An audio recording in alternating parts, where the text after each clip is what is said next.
Hey guys, good morning. I hope everyone's having a nice day. Obviously we're just into a new year in terms of January 2022, and I thought it'd be a good time just for me and for the channel to basically go over my watch collection, which is split into three categories. Used to have a lot more watches than this, but I've really shrunk down in the last few years. Certainly this year, I sold probably more than I bought. But that just allows me to have a collection that I wear and that I basically love every piece. So these are beta watches, cheap watches that I can wear pretty much anywhere. These are my daily watches, and then of course I've got my luxury watches as well. So with no further ado, let's go and start with the beta watches, and let me take you through my collection. Okay, so we're going to get into the beta watches. I keep them in this watch pod. It's like a hard Lex, so if you were to drop them, it wouldn't really matter. I'm going to make a video about the watch pod because I actually think for more expensive watches, it's got a really good use as well. As you can see, you're never going to damage what's inside of the package. So just sort of opening it up, it reveals my two beta watches, and those are the light blue Casio F91, which is a 2020 release, I believe. I use this the most out of these two. Whenever I want to do something like walk the dog, do some gardening, this is usually what goes on. And then next to that, I have the Casio GA2100, but this is the 4AER, which is the smaller one with the rose gold numerals. So that would be the two beta watches that I keep inside of this watch pod. And now I'll move on to my daily watches. So moving on to the daily watches, for me a daily watch needs to be sort of under £500, but something that I can wear, enjoy, and still has a nice look to the piece. I keep them in this sort of leather watch roll that I picked up fairly cheap on Amazon. So just sort of cracking into it, you can see the three pieces, and I'm going to sort of take them out one by one and show you what we've got. So starting on the left is my little Tissot, and I like to get people into Tissots. If I'm buying someone a first watch, I just bought my brother one, and I was thinking of buying my dad one. I like Tissot watches. I think for the value, for Swiss made, you get a lot. This one is my little piece, and I love this watch. This is a 36mm Tissot PR50, and it's from 2007. So obviously 15 years old, two-tone, 36mm, incredibly thin, and I wear this piece a lot. I'll wear it going to nightclubs as it shines and it looks good, but it's not too expensive if something does happen to the watch. Okay, moving on is probably my favorite piece in this box. This is my Hamilton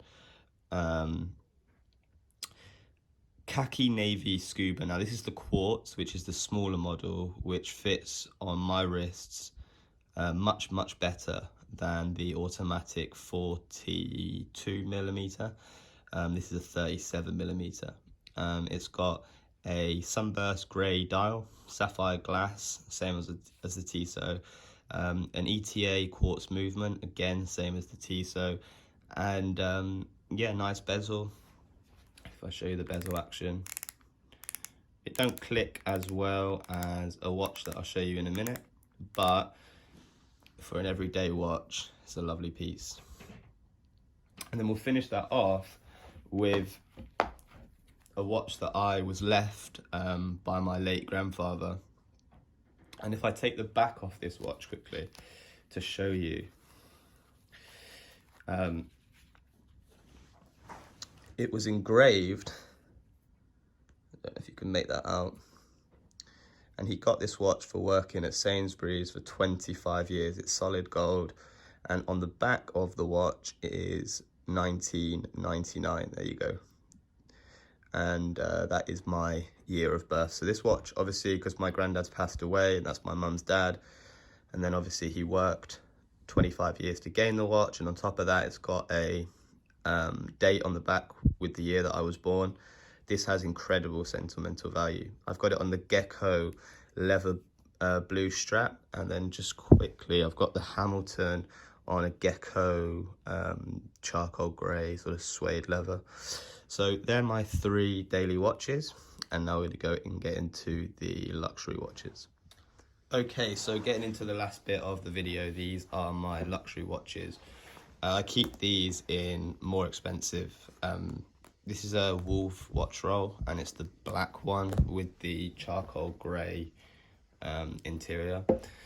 And yeah, so when it comes to luxury watches, obviously you're spending a lot more money, so the investment value needs to be there, the value retention within the watch needs to be there, and obviously the best scenario is that the watch has potential also to go up in value. I'm going to go through basically the 3 pieces that are in here. You know, I've worked years to get these, and I'm a young lad, but obviously I am proud of my watches, and yeah, I'm excited to show you these 3. So let's crack in to my 3 luxury watches. So these are, yeah, my pride and joys. I'll pop them back here, and we can start with and just do basically one at a time. So what we have here, sorry, I got it the wrong way around. What we have here is the 38mm Sunburst Blue Dial Tudor Royal. So this is the 38mm Tudor Royal date that Tudor have released, I believe, a year ago. This was a waiting list piece. Whether you can pick them up now, I have seen them about. But the price did go up in January, so they are worth a little bit more now. Really nice polish to the watch. Sapphire glass, beautiful blue dial. It's running an ETA movement, and this one is still partially stickered. You can see on the back. I do wear this watch. I don't wear it as much because of the bracelet.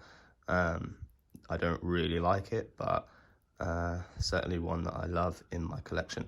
Let's move to the next piece. And this is my most recent acquisition. So I got this literally 2 weeks ago.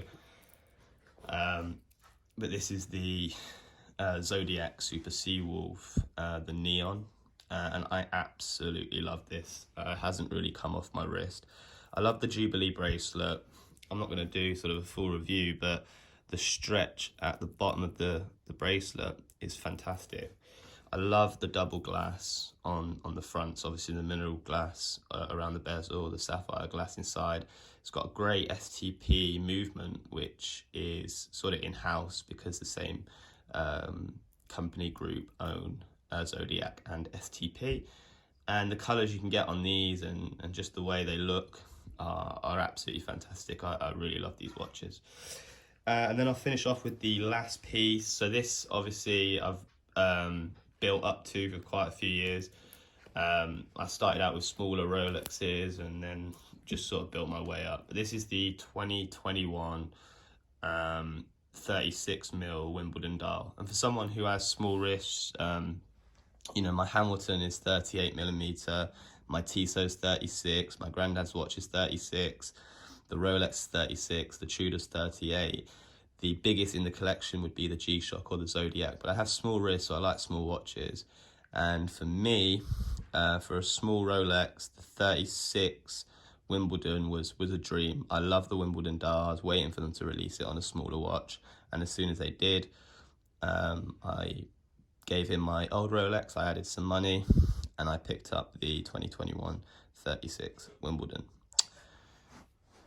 And that is it, basically. That's my collection. Katie's decided to join us for the end of the video, but I'm just going to say a couple things before I end the video. Obviously, the Seiko Presage I unboxed on the channel has been sent back. It was too small for me.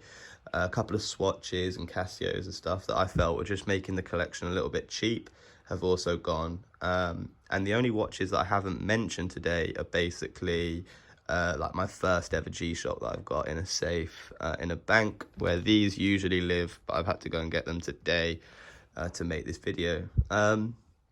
Yeah, I want to say thank you for watching. If you think there's any recommendations in terms of what the collection could need, I am considering a chronograph. It's not easy when you like smaller watches. A lot of them are bigger sized cases, but I'm considering a few options to add, and I'm excited to see where this year sort of takes me with my watch collecting. And I will check in with you guys next year for the updated collection and see what it's looking like then. So thanks so much for watching. I hope you have a lovely day, and I'll catch you guys in the next one.